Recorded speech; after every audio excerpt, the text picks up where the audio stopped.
perkenalkan diri. Ya.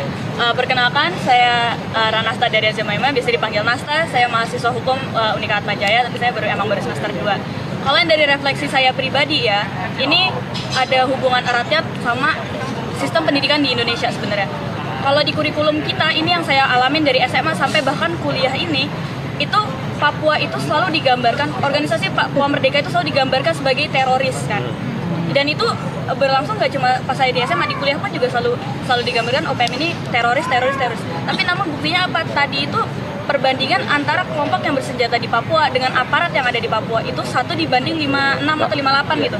Jadi yang teroris sebenarnya yang mana? Ditambah lagi kenapa kalau itu proyek-proyek memang mereka merasa itu proyek yang benar, kenapa mereka butuh aparat itu? Kenapa mereka ngerasa perlu ada anggota bersenjata untuk mendampingi mereka dalam proyek-proyek itu seharusnya tidak perlu kan.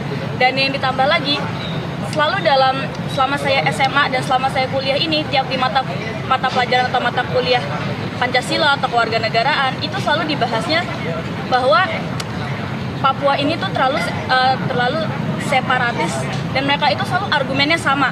Padahal Papua itu wilayah Indonesia, itu argumen mereka semua.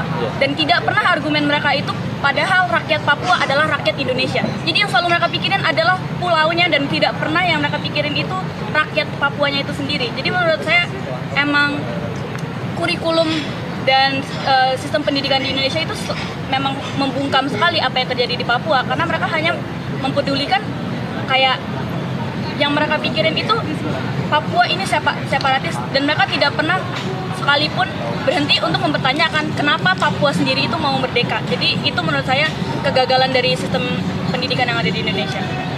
Thank you Nasta, keren sekali. Jadi